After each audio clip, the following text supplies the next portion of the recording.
All right, it's been a while since I've last uploaded a podcast episode. I think the last time I uploaded was in the summer, so it's been a little bit since I've been in front of the camera. And the reason why it's been like that is because school's been the main focus I've been dealing with right now. It was really hard for me to really consistently find time to post podcasts or just do any sort of media related content. So I took a break on that. And now that I'm back home right now. It's currently winter break. So hopefully I can get it in some sort of routine of posting content, trying to post just anything to just get some sort of consistency. So because I actually want to post content. Like, I actually want to do this podcast. I want to get it up and going, but I just haven't really found the time yet. And hopefully this winter break, I can really focus in on this podcast and really try my best with it. So, yeah. One other thing I want to talk about in related to just where I've been and just the overall podcast and everything like that, to like the 2 or 3 listeners that are tuning in, is that for right now, my plan is to post 2 podcasts per week. I think that's the goal right now. Maybe less, maybe more. Really just depends on what goes on.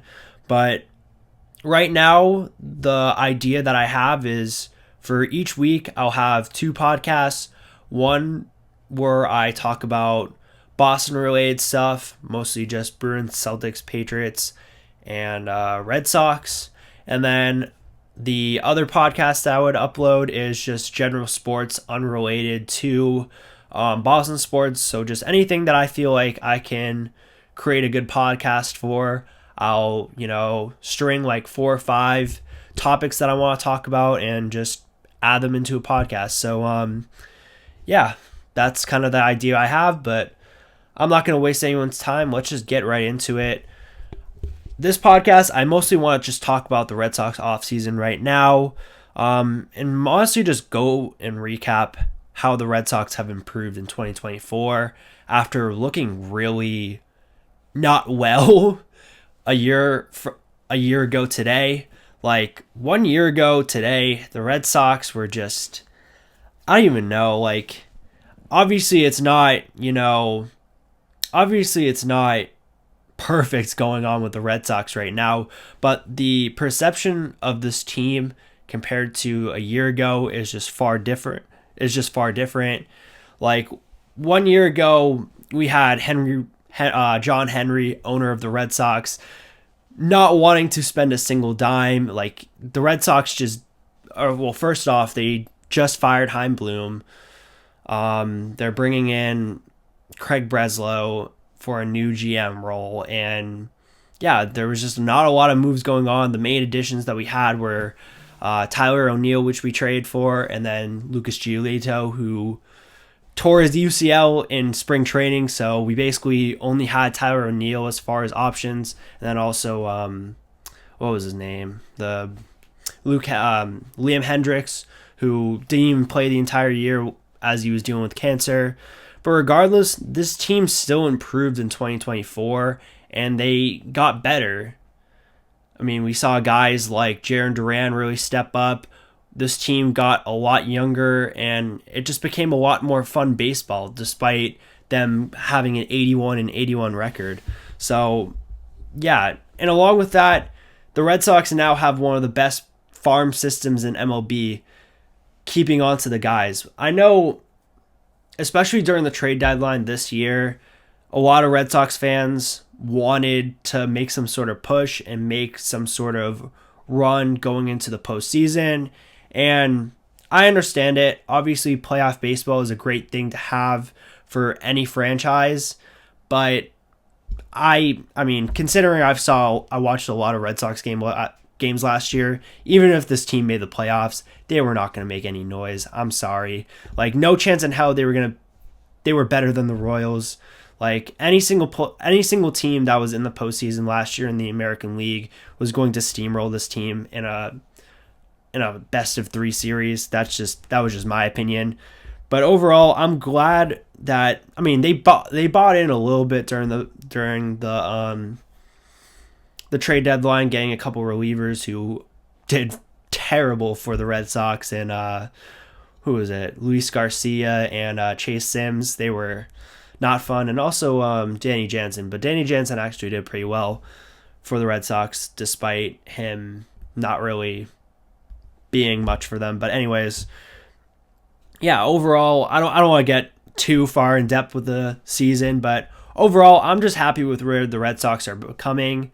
They still have maintained their farm system. They didn't give up any of their prospects for anything that would have resulted in just a faulty playoff run. So I'm glad that they ended up doing that.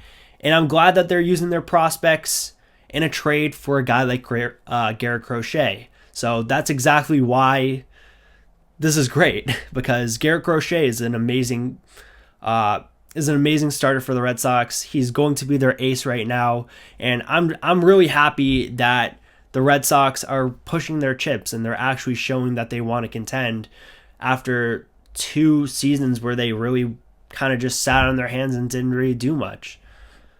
So yeah, kind of transitioning from a little overview of the 2024 season, going into the Garrett Crochet trade.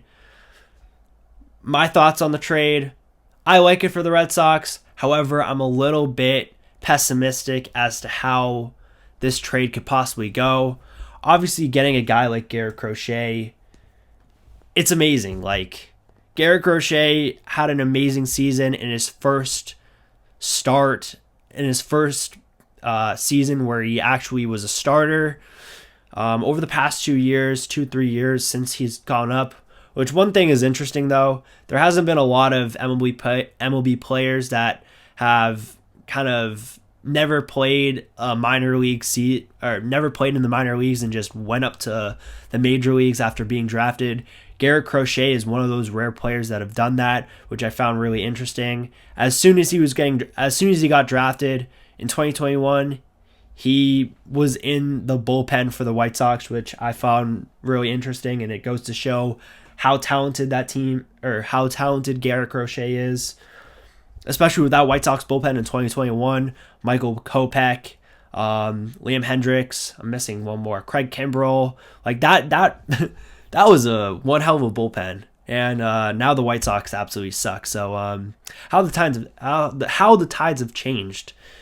Because wow, I can't believe the White Sox went from 3 years ago a World Series contender to now one of the worst team in MLB history record-wise. Like, it's crazy to me, but I'm not a White Sox fan, so I guess it's fine. But anyways, going back to the Garrett Crochet, getting back to Garrett Crochet. Yeah, this team, despite being a reliever all but last year, the White Sox trusted this dude being their first starter. I remember his first start of last season, pitching an amazing game against the Detroit Tigers. Like, he pitched his ass off, especially at the beginning of the season. Crochet went off, and then he, I wouldn't say he fell off, because that's not necessarily what he did. And also it didn't help because he didn't get any support from the White Sox defense. Like, let me look up his FIP actually. Let me look this up real quick. Actually, let me just look up his stats all in general. He had a 4.1 WAR. What was his ERA?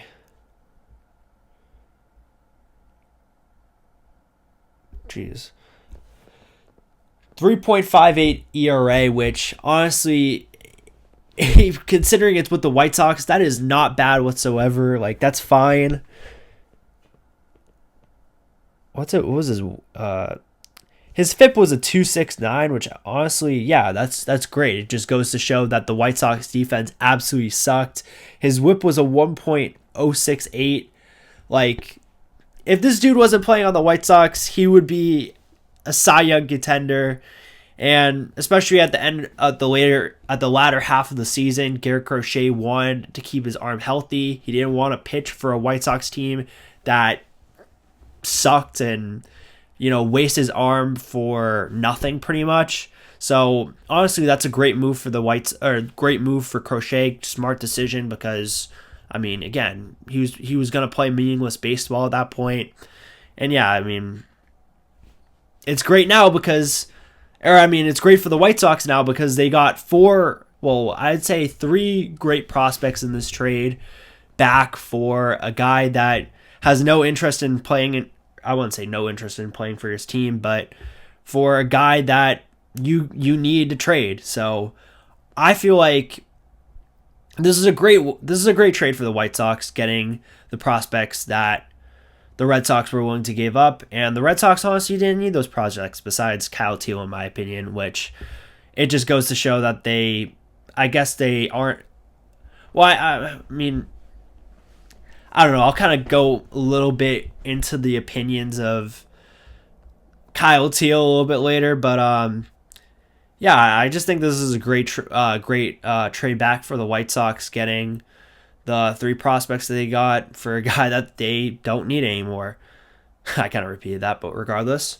So I'll kind of go into my thoughts on Garrett Crochet with the Red Sox first, and then go into the return for the White Sox. Simply put, just getting a guy like Garrett Crochet in that rotation is much needed. Obviously, the Red Sox rotation, they were good last year for the most part. At one point, at the beginning of the season, they literally led MLB in ERA. Like, Cutter Crawford was going off. Tanner Houck had an all-star season. You're getting great starts from Nick Pivetta. Like, the beginning of this year for the rotation was well. Brian Bayo was also pitching pretty well. But then once the season kind of went on, this team, that rotation, after going off to such a hot start, they obviously were going to cool down eventually. And by August time, almost every single starter, or honestly every single starter in that rotation, maxed out their arms, pitched the most innings they've had in their careers, and they ended up getting shelled. So as much as this rotation is promising, they need to get a guy like Garrett Crochet. Also, because the Red Sox last year, their entire rotation was full of right-handed pitchers. So getting a guy like Crochet is much needed in this rotation. However, I am a little pessimistic as to how Garrett Crochet can play for the Red Sox. Obviously, Crochet has played 1 year as a starter, which in my opinion is a little bit shaky, especially considering he's dealt with arm issues in the past. With a guy like Garrett Crochet, who throws 1,000,000 miles per hour, has a little bit of a funky release, with the arm history that he has. I think he had Tommy John surgery in the past. I'm just a little concerned with acquiring a guy like that and feeling that he can have that same situation happen again, or just in general, not have as great of a season after having a great first season as a starter. I don't know. I just feel like I don't want to, sip on the Kool-Aid as much, because I can really see this trade, blow up in the Red Sox faces, in my opinion. Because, that's just how every trade is, but I don't think Garrett Crochet is, I don't think he's this for sure thing yet, despite what he's done last year. I just feel like there's just a lot of concern with that. And just, considering you're adding a guy who's also pitched the most amount of innings he's had in his MLB career, with a rotation that has also maxed out their arms. It's just, for me at least, if the Red Sox were to go out and get an ace, which they can still do, they which I'll get into more positive things about the Crochet after this thing I'm going to talk about, which I'm blanking on right now, so that's great. Yeah, with as of right now, Garrett Crochet is the ace for the Red Sox, but I wish that the ace that the Red Sox would go out and get, which they still can do, can pitch a bunch of innings and can just be a complete innings eater for the Red Sox. And I can't look at anyone on this rotation and think that they are able to do that.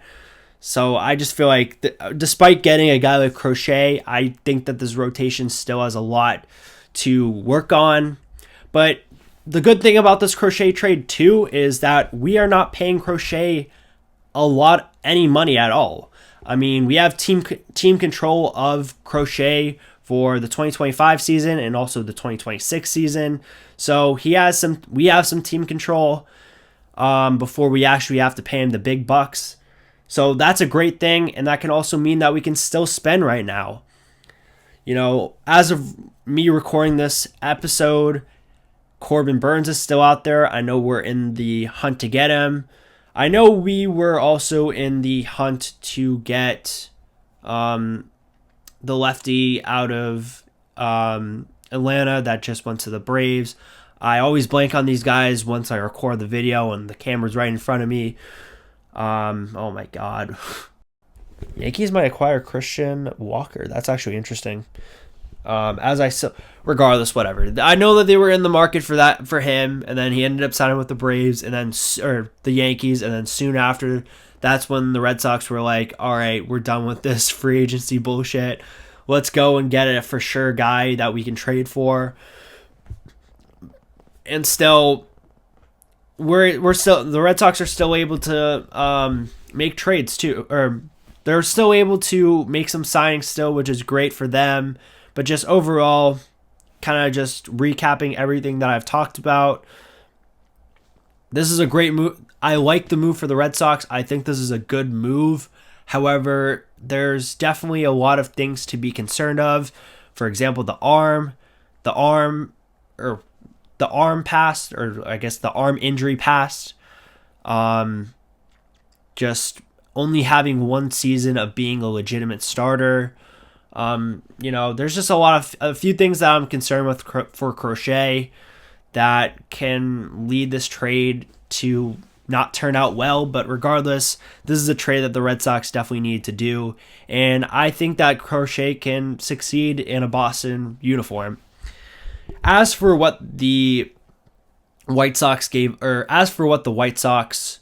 received in the trade, they received Kyle Teal, Braden Montgomery. Jesus Christ, how did I get Braden Gonzalez? I was thinking of Winkleman Gonzalez. Is that what his name is? Yes, Winkleman Gonzalez, and then Chase Madroth. I'm definitely butchering that last name, but those are the four prospects that the White Sox received. The main two pieces that they got were Braden Montgomery and Kyle Teal, both, I believe, top 7 prospects for Boston. Also, Winkleman Gonzalez is also pretty good as well. He was an international free agent. He's a pitcher. Don't really know too much about him, but he could end up becoming a good bullpen arm for them later on once he actually makes the majors, if he actually does. This is a great aspect for the White Sox. Getting a guy like Kyle Teal, who I think is going to be a great catcher once he actually ends up with coming into the major leagues. Honestly, he could end up becoming a major league catcher by next year.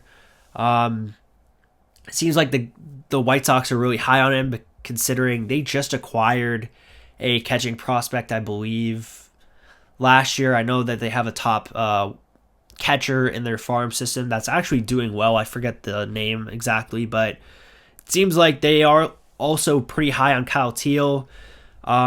So maybe there's a chance that Kyle Teal could play a position other than catcher. Maybe he can end up playing in the outfield, which I think he did do in Virginia. So that could end up being a possibility. And honestly, I'm here for it. Whatever gets you to the major leagues, whatever gets you I mean, honestly, as long as you're able to play defense somewhere with the bat that Kyle Teal has, honestly, that's all you need. That's all you need really right now. And I mean, Kyle Teal provides that. He's a switch hitter. In Double A, or I guess in Triple A last year, he played 28 games. He had a 7.17 OPS in those times. I think he was dealing with an injury at the end, so that cut off his season.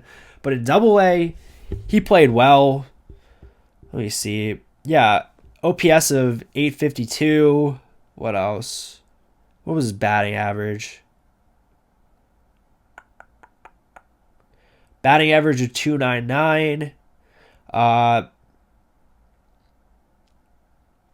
else? How many hits did he get?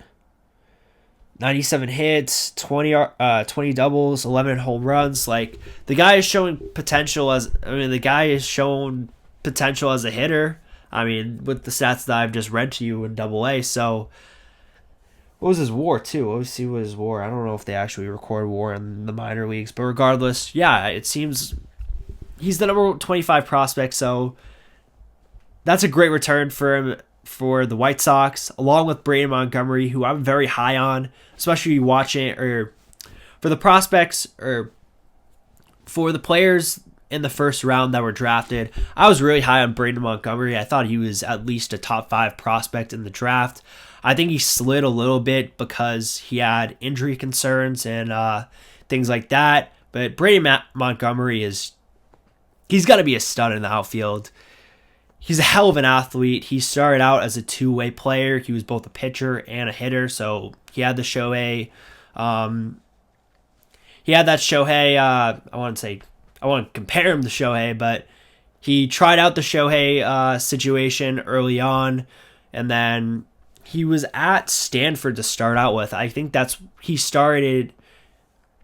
he was a two-way player at Stanford, and then he fully converted to an outfielder once he transferred to Texas A&M. And honestly, I want to look up his stats real quick. In Texas A&M, he hasn't played. So one thing too is that he was dealing with, I believe, a knee injury, so he hasn't had any minor league stats yet.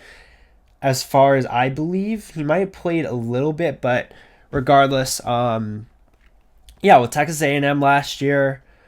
In 236 at bats, he had 76 hits, 27 home runs, 85 RBIs, batting average of 322, OPS of over 1,000. Like, the dude had an insane season for Texas A&M last year. And honestly, if it weren't for the knee injury, then I would completely believe that he would be a top 5 pick in this draft. So, I mean, I think also Kyle Teal fell in the draft for the Red Sox too. I think he was mocked pretty high up there, but then he ended up falling. So, honestly, getting 2 guys that honestly kind of were luxury. Honestly, all the first round picks recently for the Red Sox have been luxury picks, like Marcelo Meyer. I don't know why he slid to 4, but he was the projected number 1 pick when we drafted him. And then, yeah, similarly to Kyle Teal and Braden Montgomery, those 2 guys sliding down to where they did. It's just great to see. So, but regardless, the Red Sox farm system has exploded over the past year. I mean, we're seeing guys like Roman Anthony and Christian Campbell, guys that weren't originally projected to be these amazing they were supposed to be amazing baseball players, but I guess MLB players, but I'm saying right now they're projected to be studs in the MLB, but at the time when last year, I mean, especially with Christian Campbell came out of nowhere. This dude was not a top 100 prospect. Like, I think he was like not even huge. Like, I think he started out in single A, and then he moved up to double A, killed it, and now he's in triple A. And he kind of, with the Red Sox too, especially for people that follow the Red Sox, there was a big 3 to start off with: Kyle Teal, Roman Anthony, and Marcelo Meyer. And Christian Campbell all of a sudden just barged in and made it a top 4. So it really goes to show how talented Christian Campbell can possibly be. And now it's a top 3 now because Kyle Teal is out of the equation, which it really goes to show how valuable the Red Sox organization believes in Christian Campbell. And yeah, Roman Anthony, wow. I'm surprised that this dude is considered to be the top or the best prospect in all of baseball right now. He's just exploded over this past year too. He's just a freak of nature, 6'3".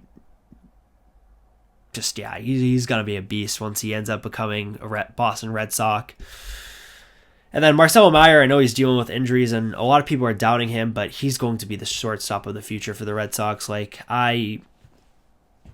the fact that people are doubting on this dude and saying that he doesn't have the heart, or even just saying that he's not the player that people are saying, is just far from true. I believe that since he got drafted, he's gotten comparisons to Corey Seager, and I so see it with that swing and everything like that.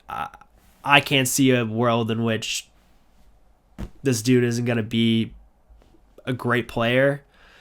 Obviously, it's hard to project these things. I mean, at the end of the day, prospects, in my opinion, are lottery tickets. Once you get into the top 100 players, it's more likely that these guys are going to become some sort of player.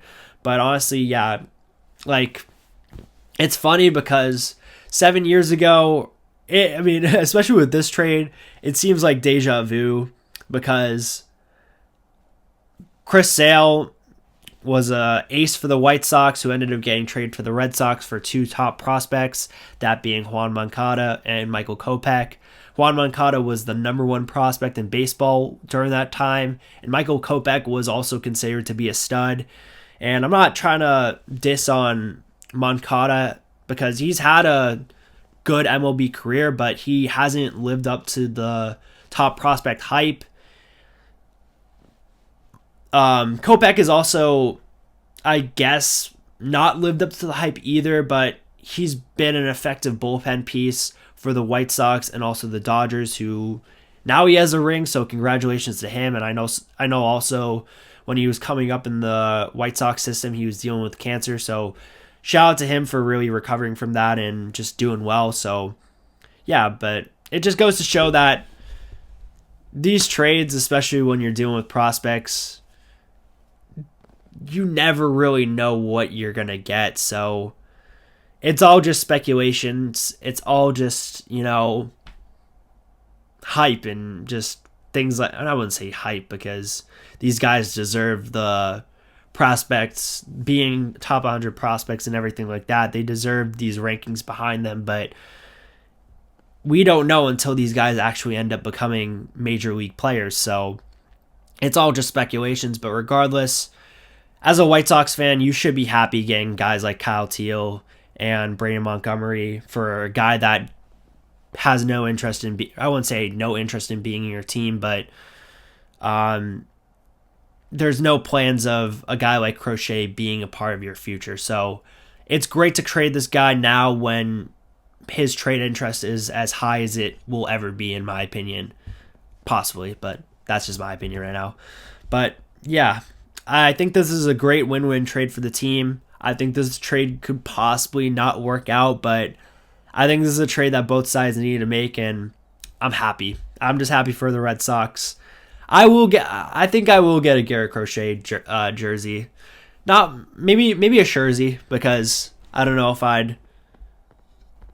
I'll spend that much money considering John Henry is running a money factory at Fenway Park right now, but I love Garrett Crochet. He's such a fun player. Even when he was coming out of the draft in 2020 out of Tennessee, I was really excited for this guy. Like it's crazy because it's so funny to me because the Red Sox, I still remember the Red Sox trading for Chris Sale, and it's deja vu all over again, where we're trading for a hard-throwing, a little bit funky release, left-handed pitcher that was also compared to Chris Sale. So I'm happy. I'm just glad that the Red Sox are actually showing signs that they want to contend.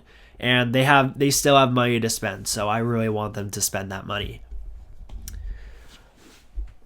One thing that the Red Sox have been doing this offseason that I've really appreciated too is that they've been out and acquiring left-handed pitching. Like last year, as I said before, in the rotation, but just overall in the bullpen too, the Red Sox have just not had any lefty relievers at all. The only two guys that the Red Sox really had last year for them was Brennan Bernardino and Luis Gonzalez. Or was it Luis Gonzalez? Yeah, Luis Gonzalez is a lefty who actually absolutely shit the bed. He was terrible last year. Even when he had a great season for the Angels up to that point. Yeah, that just, oh my God. Like two of the three trades that the Red Sox made last year absolutely sucked. It's just how the Red Sox went, and everyone was just, every Red Sox fan was so upset. Like those are two pitchers that we were supposed to get, two surefire things, and like just did not do well. I'm including Chase Sims because he was not good either. But yeah, regardless, the Red Sox have come out with the Red Sox have made two other signings this offseason so far. One is getting Aroldis Chapman, which I would never expect Aroldis Chapman to be in a Red Sox uniform, but hey, it's 2024 now. I mean, I like the move. Just getting any lefty relievers is great for the Red Sox.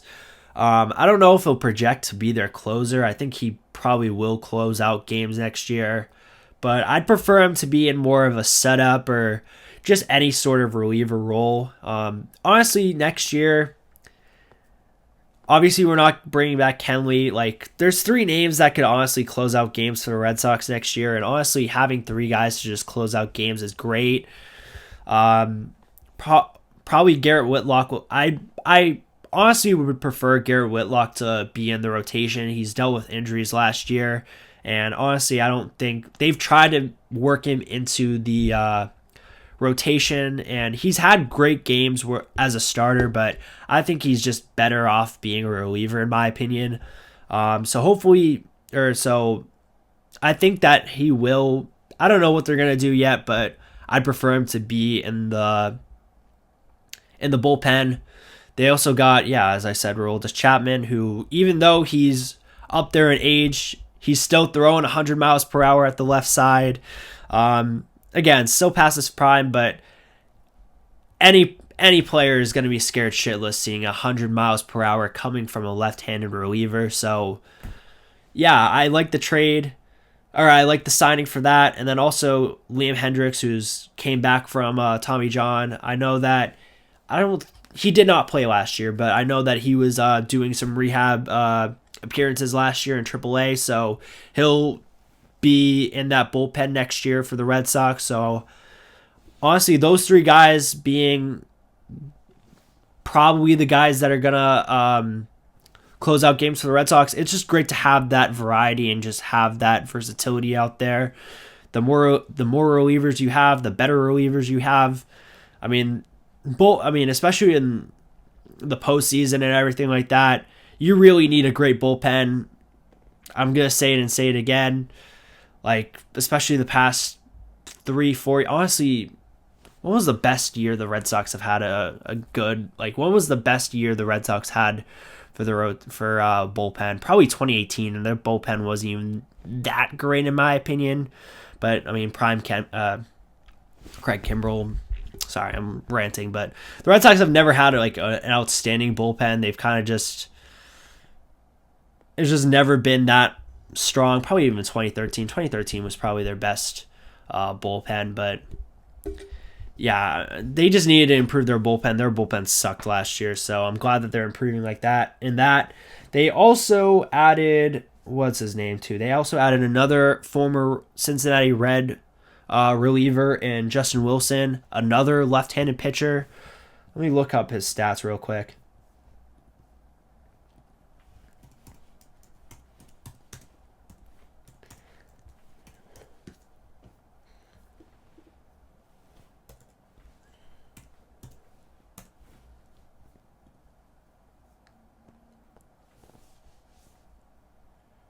Yeah, so last year he had, well, first off, he had a negative 0.2 WAR. He played in 60 games. What's his ERA? ERA of 5.59. 79 ERA plus, FIP of 4.73, WHIP of 1.457. He did not have the best year last year for the Cincinnati Reds, but I mean, he was projected to be one of the, I don't know much about Justin Wilson, but maybe Andrew Bailey can fix something with my boy Wilson over here, with my boy Justin over here. So, but yeah, I mean, I'm happy that they are addressing the lack of left-handed pitching that the Red Sox have. So it's great that we've acquired 3 lefty arms so far. So that's a good thing. Apologies, my camera died. So what's new with that? But anyways, as far as what the rest of the offseason, as far as what else I'd like for the Red Sox to do the rest of this offseason, obviously they let Tyler O'Neill walk in free agency. He's now with the Baltimore Orioles. It leaves the left field open, and honestly, the number one player that I would like the Red Sox to go after is Teoscar Hernandez, who, yes, the Red Sox should have gotten this guy even last year. He said that he wanted to play for the Red Sox, like that was one of his dreams. And I mean, it would have been great if he came to the Red Sox, but that was when John Henry had no interest in spending money whatsoever. So yeah, this is a great rebuttal for the Red Sox, bringing in a guy like Teoscar Hernandez. Hopefully he doesn't sign back with the Dodgers, because I mean, it would make sense for him to re-sign there. He had an amazing season. Obviously, this isn't like a huge, like, this isn't a big thing, but I mean, he won the home run derby. It just goes to show how much his power has been. But yeah, I feel like he'd just be great in Fenway. I feel like he's a lot more of a reliable option compared to Tyler O'Neill. I know Tyler O'Neill had a great season last year, despite not getting a lot of RBIs. He had a lot of home runs last year, hitting over Fenway. He seemed very comfortable playing over there. But to me personally, just watching Tyler O'Neill play, he's very inconsistent. He'll have a year where he'll be very great, and then he'll have a year that he'll be not so great. Obviously, last year he had a great season, but I just don't feel comfortable. I feel more comfortable giving money to Teoscar Hernandez compared to Tyler O'Neill. That's just my opinion. Some people disagree with me in that regard, but yeah, I just feel like Teoscar Hernandez is a great bat that we can use for Fenway, and I feel like he'll do great for that. And yeah, I mean, we just need to spend some money. I'd love to just see the Red Sox spend a lot more money. Hopefully we can go after a guy like Corbin Burns. I don't feel optimistic that will happen, just because I feel like the Mets are just going to spend whatever they want to get a World Series. But yeah, I would love to see Corbin Burns. I feel like it could possibly happen. I know there's been talks, and I feel like he's going to sign within the next 2 weeks. I'll say that, and it'll probably not get signed until like February, but I would love to see that. Just get some other rotational piece, an actual guy who has pitched consistently over the past few seasons. Corbin Burns, I would love you in a Red Sox jersey. I don't know who else the Red Sox could get, but yeah, just overall, I'm happy with where they're going right now. I said this before, but this team, where they were last year, they've gotten better. They look a lot more improved, and I'm just happy that they are showing signs of improvement after the shitty past couple years they've had. And yeah, this team is just getting younger, and they're getting better at the same time. So I'm really excited for when Marcelo Meyer, Roman Anthony, and Christian Campbell will all come up, and yeah, that's honestly all I had. I was gonna go into more Bruins, but I think this is gonna be a good first episode to kind of just get back into things. I didn't expect to really talk that much, but honestly, you know what? I'm here for it. More content for later on. Yeah, just overall, I'm happy with the Red Sox where the Red Sox are going, especially with how the AL East is kind of deteriorating. It seems like the Rays are kind of more so going in a rebuilding phase. The Blue Jays, they have a lot to work on. I know that they're still. I mean, they just acquired Andres Jimenez from the Blue Jays, which I think it was an interesting move, and I think that it did help out the Cleveland Guardians regardless, because that means Travis Manzana is coming up, but that's a story for another day. But yeah, I'm just happy that the Red Sox are just showing signs of being contenders, and hopefully that happens next year. But they still got a lot to improve. Anyways, as I said a little bit before, my next episode I'll probably do. Obviously, the college football playoffs are coming up, so I want to probably talk about that and do my predictions of the college football playoffs. And honestly, I want to talk about the Heisman, the Travis Hunter winning the Heisman, because a lot of people are up in arms about that. And, you know, I get it. Ashton Genty had an amazing season, and honestly, any other year he'd probably win the Heisman, but Travis Hunter, we have never seen this season before. I'll get more into that in that episode, but yeah, that's the end of what I got. So I'll see you guys later.